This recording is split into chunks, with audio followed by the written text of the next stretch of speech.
Kirk was talking about how he wanted to help change the way contracts were done in the NFL for specifically, obviously, the quarterback position, but for players that kind of follow along his blueprint of getting to the market, which is a big risk in itself, but doing the fully guaranteed contracts. And by the way, I thought he was going to, because I'm like, oh, this is intelligent. This is what we need. It might not be the big number that we had seen in the past or expected in the NFLPA once or whatever, but guaranteed money in pocket is better than any incentive-based contract whenever you're talking about from an athlete's perspective. With that being said now, Taylor, I'd like to ask you about this. Okay. This salary cap gymnastics that's going on in the NFL right now. Yeah. It's bananas.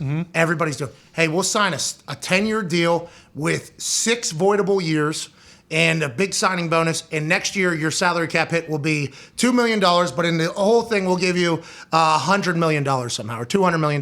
The way they're starting to do that, do you recognize that in the locker room? Do you see like, oh, because you guys went and got Julio. Yeah. You paid Derrick Henry, you kept Tannehill. Your team is making moves trying to like, hey, let's go ahead and do this thing. Do you guys know that? Do you recognize that? And as a person that's been around the NFL for a long time, do you think this is good for players? I think it is. I think more money in the pockets is always good for players. I think the so, too. more money, the better. I think so. I think the salary cap is like a way for the NFL to save face, maybe, because if it came with salary cap, if you're getting paid $15 million and you're getting paid $20 million, and they say, hey, we're $5 million over the cap. Hey, we'll give you $19 million signing bonus right now, lower your cap down quite a bit, and then you make minimum this year, then it's no longer an issue. Does nothing to the cap other than lower it so you make the marks you're supposed to make. Well, it spreads it over the entirety of the contract. That's why people do 10 years with like 6 voidable years, but the signing bonus is over the entire 10 years. It's a fucking, it's now the 10-year thing I don't understand, because there's a lot of things like I know Patrick Mahomes signed $500 million deal, and that thing's like a 10 piece, right? Yeah. The only person I know that other than him that did that was the left tackle for the Cowboys.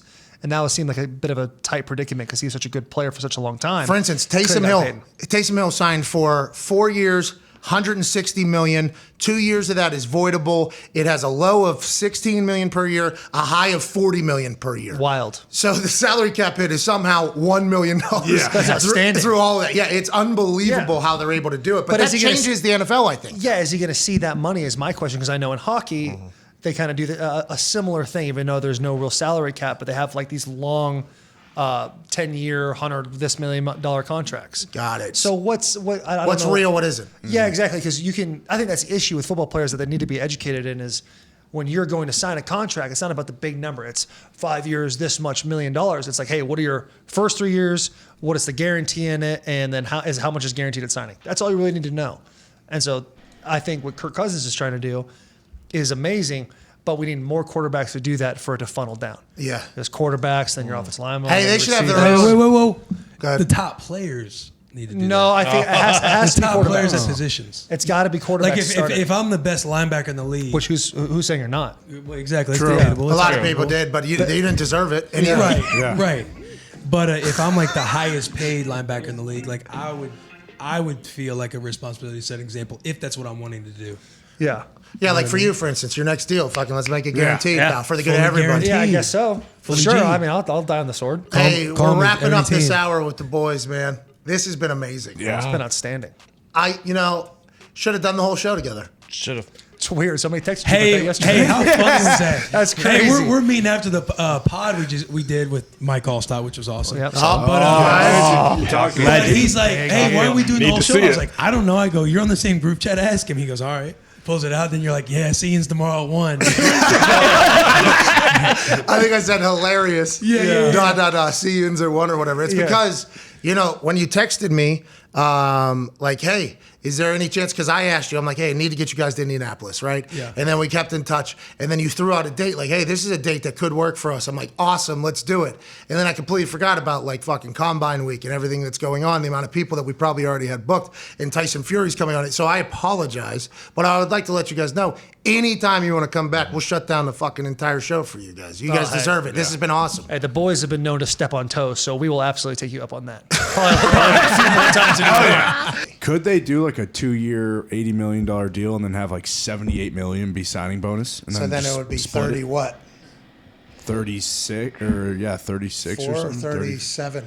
37. You gotta think about Devontae. If they franchise him, what is he, 18 against the cap? Yes, 18. Yeah, but then Aaron will only be 1. And So then that'll be 39. yeah. If it's 2, it spreads out. So like a 70 or 80 would be how much is the signing bonus? If it was like $78 million signing bonus. So you do the math, then what's that? That's 39 million. Then would be spread apart 2 years. Then, so there'll be 39 million a hit each year, right? Oh, I thought the bonus would have. No, the bonus just takes the money and spreads it through the entire contract. So whatever the salary is, they take the salary. Boom, here it is. Let's say it's $20 million. Hey, we're going to turn that into, let's say it's $21 million. We're going to turn $20 million of it into a signing bonus. You're on a 4-year deal. That'll be a $5 million hit each year.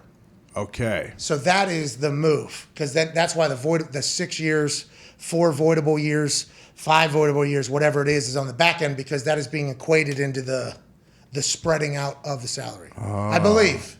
Is that not what? Yeah, you would still have to add the voidable years to do something like that. Yes, you would have to add like 3-4 Right. voidable Okay. years on the back end to spread out that $78 million. And then that leaves them with a dead cap. Yeah, afterwards if they release But it. the Packers have said, right? Haven't they? Their front office come out and said, like, we have a plan to keep the majority of our team intact and have Aaron and Devontae and everyone there. Yes, they absolutely have said.